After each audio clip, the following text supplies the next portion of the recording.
The trade, scientific and cultural exchanges that the Atlanteans had with many other alien civilizations made the Atlantean civilization evolve very rapidly.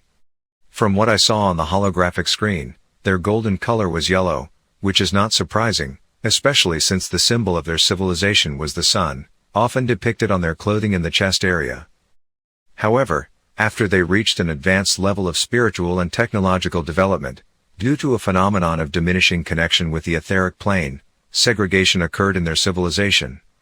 One part of the population evolved to a higher frequency of consciousness, by maintaining the link with the etheric plane, while another part remained rigid in thought, with limited beliefs shared by some members and even some of their sages. I understood this when I was shown the general energy field as a sphere, emotionally and mentally, of the last period of this civilization.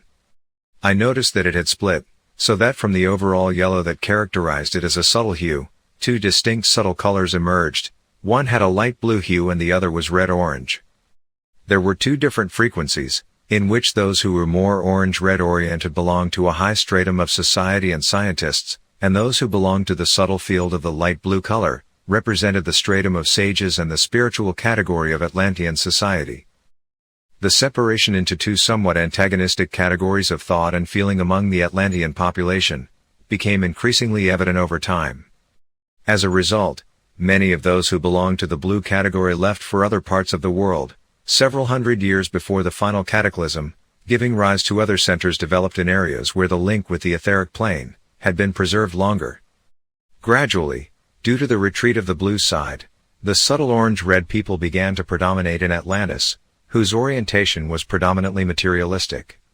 The truly wise left Atlantis for two reasons. First, separation from the materialistic-minded Atlanteans was necessary for reasons of matching or resonance of vibrational frequencies, and second, they set out to actually help the population of ENK beings evolve faster, develop and progress, because they foresaw the end of the ENL branch, the limit of its resources for procreation and progress. At the same time, they knew of the end of Atlantis, which could not be avoided, and wanted to preserve the immense knowledge they possessed, by passing it on to the ENK population that would remain the only one on Earth. Due to the fact that the evolutionary gap between the ENL branch and most ENK beings was immense, the Atlantean sages realized that unless they acted to actively and effectively educate and guide the ENK branch, humanity would simply remain at a primitive level of development, because its only members would be ENK beings. The rebels in the fall of Atlantis. In Atlantis, all human beings belonged to the L branch or ENL. After some time, and due to certain subtle nefarious influences, some of those beings began to turn towards less orthodox actions, pursuing personal interests and especially the seizure of the power of leadership and control of highly advanced technologies. They began to make strange crosses between species, but using ENK beings for this purpose, because they were considered to be underdeveloped and, in their view, could serve as guinea pigs for these strange hybridizations. The main mistake of the ENL beings who rebelled in this way during the Atlantean period was that they ignored an obvious fact: they, like the ENK beings, evolved from the same original DNA structure. Therefore, ENK beings represented their very genetic siblings. By performing those very strange genetic crosses and experiments, the rebels actually broke and altered certain beneficial resonances in their DNA, because it was directly linked to that of ENK beings, which they considered inferior. As I have been shown, those were evil, even malevolent actions that violated the laws of universal justice, both in intent and in the goals they wished to achieve. Thus, even though the ENL branch was quite evolved, there was still segregation within it, because one part of the beings evolved a great deal, because they remained connected to the ENL elite group, and another part devolved because they persisted in those experiments and in fulfilling selfish plans, going very much down to the individual level.